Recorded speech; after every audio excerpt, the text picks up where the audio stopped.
여호와께서 다시 이스라엘을 향하여 진노하사 그들을 치시려고 다윗을 격동시키사 가서 이스라엘과 유다의 인구를 조사하라 하신지라.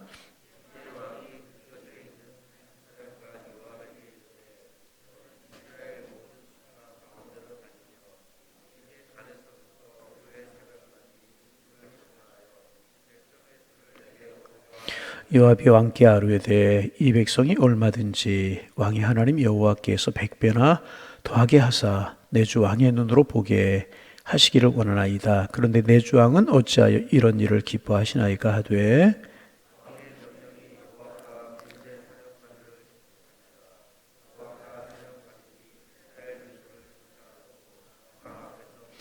요단을 건너 갓 골짜기 가운데 성읍 아로엘 오른쪽 곧 야셀 맞은 쪽에 이르러 장막을 치고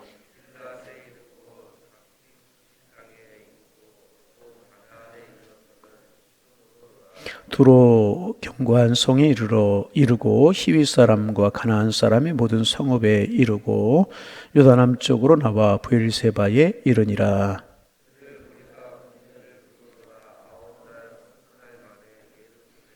요압이 백성의 수를 왕께 보고하니 곧 이스라엘에서 칼을 빼는 담대한 자가 80만 명이요 유다 사람이 50만 명이라 이었더라.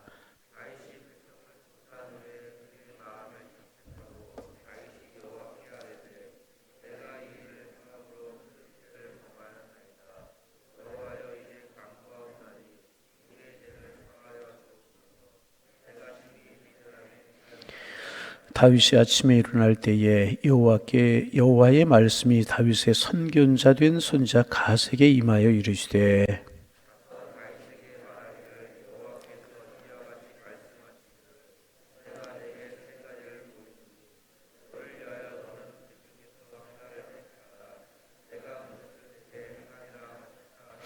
가시 다윗에게 이르러 아뢰되 이르되 왕의 땅에 7년 기근이 있을 것이니까 혹은 왕이 왕의 원수에게 쫓겨 석 달 동안 그들 앞에서 도망하실 것이니까 혹은 왕의 땅에 사흘 동안 전염병이 있을 것이니까 왕은 생각하여 보고 나를 보내신 이에게 무엇을 대답하게 하소서 하는지라.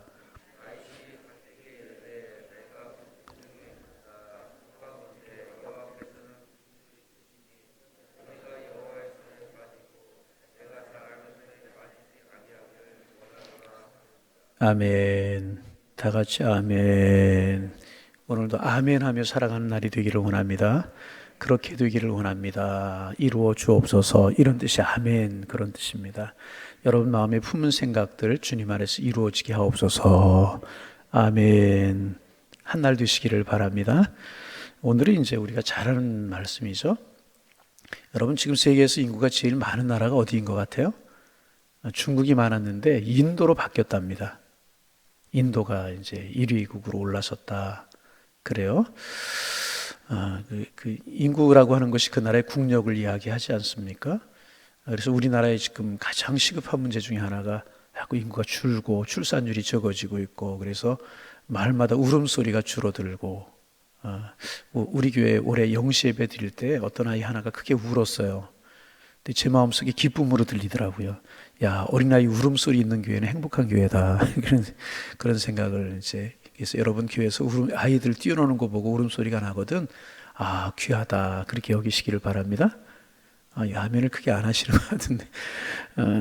이제 인구 문제가 우리나라에 심각한 문제로 지금 대두되고 있지 않습니까? 성경에 보면 이제 성경 이야기 하기 전에 나라가 나라로 이제 존재하려면 세 가지가 있어야 되죠. 먼저 이제 땅이 있어야 되고, 그 다음에 이제 인구, 백성들이 있어야 되고, 그 다음에 주권이 있어야 돼요. 이 세 가지에서 하나라도 없으면 나라로서 존재할 수가 이제 없는 것이죠. 성경에 보면 이제 그 인구조사하는 이야기가 몇 번 나오는데 우리가 제일 익숙한 게 뭐냐면 예수님이 탄생하기 이전에 이제 그 인구조사를 하라고 하는 영을 내리죠. 가이사 아구스토가 영을 내려서 이제 인구조사를 하라, 호적하라. 그래서 이제 나사렛에 살고 있었던 마리아와 요셉이 고향 베들레헴으로 가서 호적을 하는, 그게 바로 인구조사입니다. 그래서 인구조사의 목적은 뭐냐 하면 두 가지죠. 첫째는 뭐냐 하면 로마가 이제 인구를 조사해가지고 그 인구마다 세금을 매기기 위해서 인구조사를 하게 했고, 인구조사는 또 하나의 큰 이유는 뭐냐 하면 이제 전쟁이 일어날 때 병력을 동원할 수 있는 인원, 그런 인원을 조사하기 위해서 인구를 조사하게 되는 것이 이제 고대사회의 인구조사는 목적이었습니다. 근데 오늘 본문에도 보면 다윗이 인구조사를 합니다.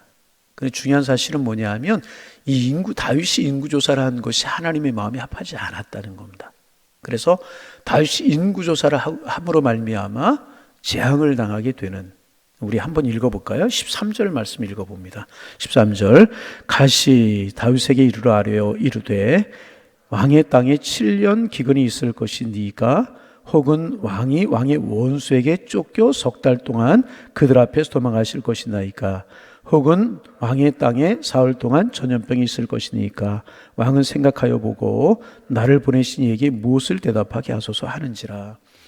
다윗이 인구조사를 했어요. 그런데 그 모습을 보시고 하나님이 진노하셨어요. 그리고 가시라고 하는 선자를 보내서 인구조사의 결과로 말미암아 셋 중에 하나를 택하라. 첫째는 뭐였습니까? 우리가 읽은 것이지만 다시 한번, 그 땅에 7년 기근이 있을 것이냐. 두 번째는 원수에게 쫓겨서 석 달을 도망 다닐 것이냐, 아니면 전염병이 사흘 동안 있게 할 것이냐.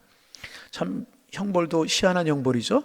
무슨 벌을 받을까? 하나님이 다윗에게 택하라는 거예요. 어머니들 이 본문을 그런 생각이 들었어요. 예전에 어머니들이 아이가 뭘 잘못하면 너 심부름 할 거야, 아니면 세대 맞을 거야, 뭐 이렇게 이제 꼭 그런 모습으로 보여지게 됩니다. 그러니까 하나님께서 인구조사를 타당치 않게 여기고 진노하셨다는 것입니다. 그러면 여러분, 왕이 백성들의 수혜가 얼마나 되는가, 이거 살펴보는 거, 이거 타당한 일이고 또 해야 되는 일이지 않는가. 그런데 왜 하나님이 진노하셨을까, 이런 생각을 할 수 있잖아요. 다윗이 단에서부터 부엘세바까지, 단에서부터 부엘세바까지라고 하는 말은 뭐냐면 이스라엘의 영토에서 제일 북쪽 지역이 단이라고 하는 지역이에요. 단이라고 하는 지역을 넘어가면 헐몬산이라고 하는 큰 산이 있고 레바논 시리아 땅입니다. 그리고 제일 남쪽에 있는 땅이 부엘세바입니다. 부엘세바 더 내려가면 광야라 사람이 살 수 없는 그런 땅이고, 더 내려가면 애굽이고 그래요. 그러니까 단에서부터 부엘세바라고 하는 이야기는 뭐냐면 우리나라로 이야기하면 백두에서 한라까지. 자, 우리나라 제일 북쪽에 있는 산이 뭐라고요? 설악산 아닙니다. 필봉산 아닙니다.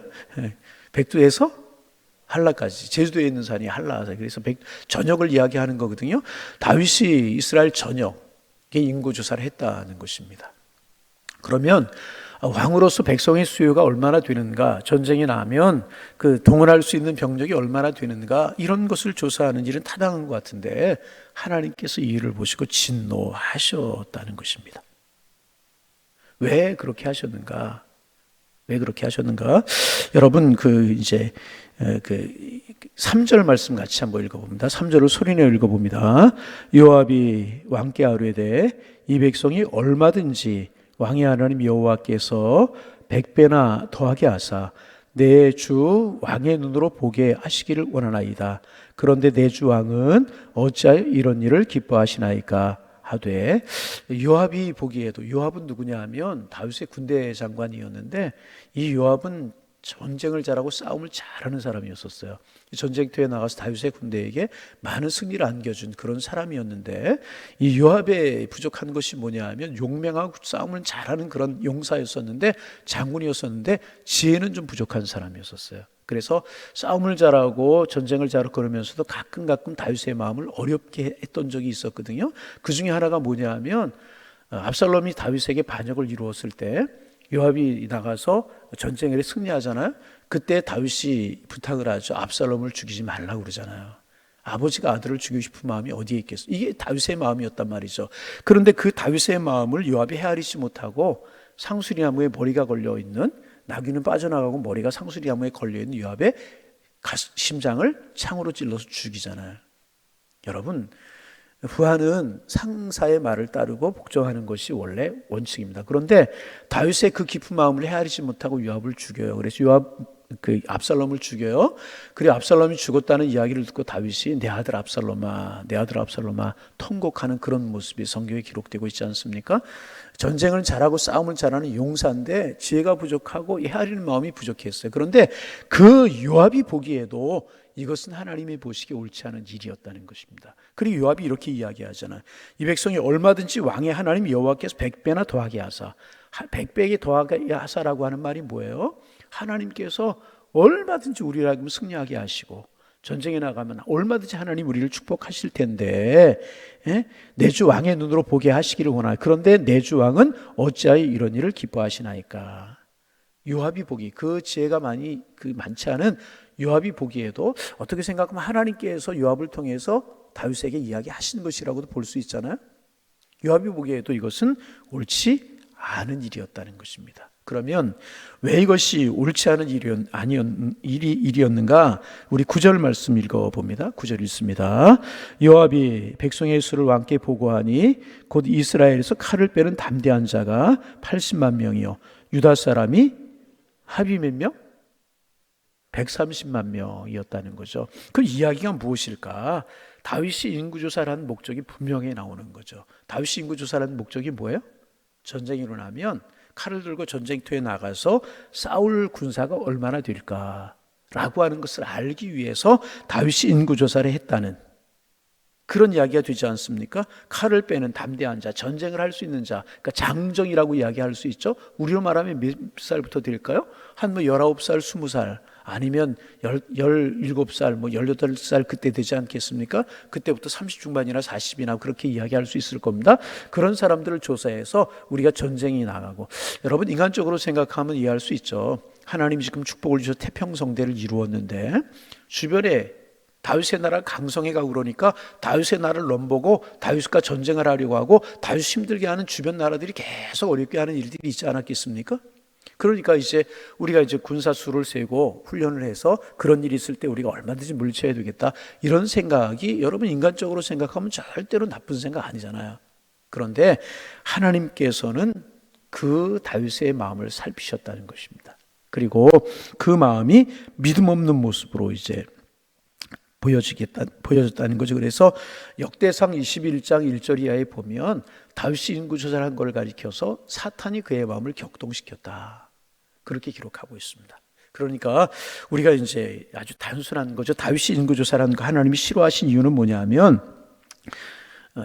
이제까지 다윗에게 승리를 주신 것이 하나님이고, 이제까지 이스라엘 나라를 축복하신 것이 하나님의 은혜고, 이제까지 정말 하나님께서 다윗을 축복하셔서 이런 나라를 이루고 이런 삶을 살게 하셨는데, 다윗이 이제 태평성대를 누리고 주변 나라들을 복속하고 이렇게 되자 다윗이 은근히 자기의 마음속에 자신의 나라를 자랑하고 군대를 자랑하고 그러면서 은근히 자기의 공을 이야기하고 싶은 그런 마음이 다윗의 마음속에 들었던 것이라는 것입니다. 그리고 하나님께서는요, 그것을 다 보고 계시고 알고 계셨다. 그렇지 않으면 이제 역대상 21장 1절 이하에 사탄이 다윗의 마음을 격동시켰다, 다윗의 마음을 충동해서 실시하게 되었다고 기록할 수 있겠습니까? 여러분, 다윗의 한번 이 생애를 우리가 다시 한번 쭉 이렇게 돌이켜 볼 필요가 있어요. 이스라엘 목동이었잖아요. 뭐 자랑할 것이 아무것도 없는 사람이 다윗이었었어요. 그런데 그의 마음이 하나님을 향한 마음이 있었어요. 그 마음을 보시고 하나님 다윗을 들으셨어요. 그리고 하나님께 다윗을 축복하셨어요. 그리고 왕이 되게 하시고 이스라엘의 가장 번성한 때를 이루게 하시고 태평성대를 이루게 하시고 주변의 대적들을 다 물리치게 하셨어요. 누가 하셨어요? 하나님이 하셨습니다. 여러분, 그래서 우리가 찬양하는 대로 모든 것이 하나님의 은혜인 줄로 믿습니다. 돌이켜보면 하나님의 은혜가 아닌 거 없잖아요. 그래서 순간적으로 다윗은 왕이기 때문에 어떻게 생각하면 당연한 것일 수 있지만, 도대체 우리 백성이 얼마나 되나, 전쟁이 일어날 때 나가 싸울 수 있는 장정이 얼마나 되는가, 헤아리는 거 당연한 거일 수 있지만은, 그런데 하나님께서 그 마음을 아셨다는 거죠. 그런 단순한 마음이 아니고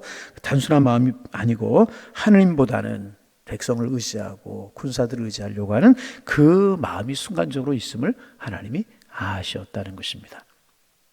그리고 다윗에게 깨닫게 하기 위해서 어머니가 아이에게 너 회초리 맞을래? 심부름할래? 뭐 이렇게 용돈 줄일래? 뭐 너 이 중에서 형벌을 택해라, 그러는 것처럼 꼭 이제 어머니가 아이에게 하는 그런 모습으로 너 어떤 형벌 당할래? 하나님이 그렇게 말씀하시잖아요. 그리고 이제 돌이키게 하시는 그 하나님의 마음을 우리가 읽을 수가 있는데, 여러분 오늘 이제 말씀의 결론이 단순합니다. 여러분, 우리 하나님만을 바라보기를 원합니다.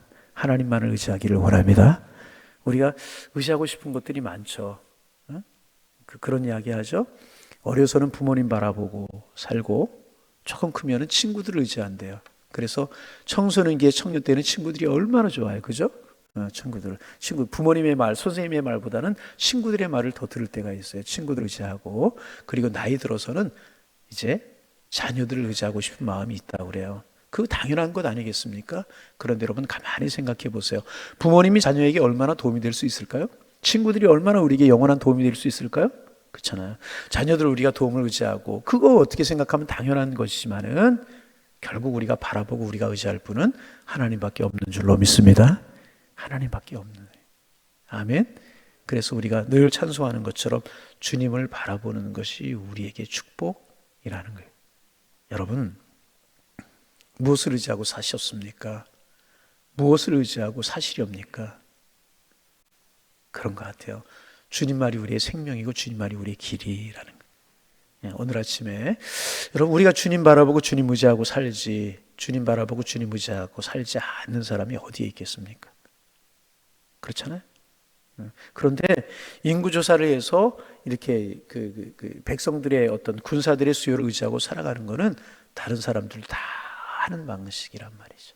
그죠? 하나님의 사람들 경제적인 문제도 세상 사람들이 뒤지면 안 되기 때문에 하나님의 사람들이 잘 돼야죠. 우리가 재테크도 하고 그러잖아요. 그런 거 전혀 그런 이야기가 아니라, 그럴지라도 우리의 마음속에 하나님이 복을 주셔야 복이 된다. 하나님이 은혜를 주셔야 은혜가 된다. 하나님이 붙드셔야 온전한 산성이 요새가 되신다. 이런 마음이 우리의 마음속에 흔들리지 않기를 원합니다. 오늘 아침에 특별히 이제까지 인도하신 하나님의 은혜를 가만히 돌이켜보고 감사하는 시간이 되고, 주님만을 의지하게 없어서 우리의 기도의 제목이 되셔서 우리의 힘이요 소망이요 방패요 산성이 되신 그 하나님이 우리의 마음속에 가득히 채워지고 그 은혜로 살아갈 수 있는 주님만 바라보기를 원합니다. 우리의 기도가 되기를 주님의 이름으로 축원합니다. 기도하겠습니다. 하나님, 새날 주시니 감사합니다. 오늘도 주님 바라보며 하루를 시작합니다. 주님과 동행하는 은혜의 날, 축복의 날이 될 수 있도록 인도하여 주옵소서. 하나님, 우리가 지난주 이번주 이제 다윗에 관해서 묵상하면서 영적인 교훈들을 찾고 있는데, 오늘은 다윗이 인구조사를 한, 그것 때문에 다윗이 형벌을 받은 그런 내용들, 단순하고 우리가 잘 아는 내용이지만 다시 한번 묵상하면서 하나님 의지하겠습니다. 하나님 바라보기를 원합니다. 내 지혜, 하나님 물질, 지식, 사람, 이런 것보다 하나님을 바라보고 하나님만을 의지하고 하나님 앞에 우리 가정을, 우리의 자녀들을, 내 생명을 맡기며 살아가기를 원합니다. 마음에 다짐하며 한날을 시작합니다. 하나님만을 의지하며 바라봐야 되지만 순간순간 하나님보다는 다른 것을 의지하며 살아갈 때가 많이 있습니다. 오늘 아침에 간절한 마음으로 간구합니다. 우리의 마음에 은혜를 주시고 믿음을 주셔서 하나님이 커 보이기를 원합니다. 하나님이 귀해 보기를 원합니다. 하나님 우리의 반석이요 산성이 되신다는 사실이 내 마음속에 다시 한번 크게 다가올 수 있도록 주님 축복하여 주셔서 이제까지 은혜로 살아왔사오니 이제로도 은혜로 살기를 원합니다. 우리의 마음속에 굳은 다짐이 있을 수 있도록 축복하여 주셔서 이제까지도 정말 주님의 축복으로 저희들을 살아왔는데 이적으로도 주님의 축복으로 살아가는 저희들이 될 수 있도록 축복하여 주옵소서. 순간적으로 우리의 마음이 흔들릴지라도, 의지하고 싶은 것, 바라보고 싶은 것 많이 있을지라도 다시 우리의 마음이 주님께로 향할 수 있도록 우리의 마음을 견책하여 주시고 주님 함께하여 주옵소서. 하나님, 믿음으로 살아가게 하시고 믿음으로 주만 바라볼 수 있는 하나님의 사람들 다 될 수 있도록 성령이여 축복하여 주옵소서. 특별히 오늘은 양일재단의 환우들을 위해서 기도합니다. 하나님, 오랜 질병으로 또 다쳐서 또 여러 가지 이유로 이렇게 질병 중에 있는 양일의 권속들 찾아가 주시고 어떤 어려움 가운데 있을지라도 주님만 바라볼 수 있도록 축복하여 주옵시고 주님이 힘되시고 소망 되심을 경험할 수 있도록 인도하여 주옵시고 선언조 축복하여 주시어서 회복되기를 원합니다. 치료되기를 원합니다. 하나님의 어루만져 낫게 하시는 축복이 있기를 원합니다. 너희 중에 병든 자가 있느냐 기름 부으라고 서로 위해 기도하라고 하신 말씀처럼 우리 서로 위해 기도할 수 있도록 인도하여 주시어서 치료되게 하시고 낫게 하시며 주님이 지으셨을 때 아름다운 모습으로 회복되게 하셔서 우리 모두 뛰며 걸으며 하나님을 찬송하며 살아가는 하나님의 사람들 되게 하여 주옵소서. 서로 돌아보고 서로 기도하는 일을 게을리하지 않으며 함께 신앙생활하고 함께 함교에서 신앙생활하고 믿음의 생활하게 하신 것 하나님의 섭리라고 하는 사실을 기억하며 서로 위로하고 격려하고 축복하게 하여 주옵소서. 행여나 시험에 들어있고 신앙이 낙심되어 있고 하나님 눌러앉아 있는 심령들 기도할 수 있는 무릎을 주시고 주님을 바라볼 수 있는 소망의 마음을 주시어서 그 자리를 박차고 다시금 일어나 찬송하며 살게 하시고 주를 향하여 달려갈 수 있는 하나님의 사람들 되도록 하나님께서 축복하여 주옵소서. 하나님, 이 새벽 기도의 제목들 품고 주님 앞에 나왔습니다. 우리의 기도의 제목이 간절하고 주님 앞에 기도할 때 주님의 손길을 주님이 보여주시는 길을 주님이 주시는 지혜를 배울 수 있도록 하나님 함께하여 주옵소서. 다시금 간절한 마음으로 기도합니다. 하나님, 내게 있는 장점 굉장히 크고 좋은 것이지만은 그것을 의지하며 살아가려고 하지 않게 하시고 하나님을 의지하고 하나님 붙들고 살아가는 하나님의 사람들 되게 하여 주옵소서. 해바라기가 해를 따라 돌듯이 우리 주님을 따라 돌고 주님이 주시는 열매를 맺으며 주님이 주시는 축복 가운데 살아갈 수 있도록 성령이 함께하여 주옵소서. 예수님의 이름으로 기도하옵나이다. 아멘.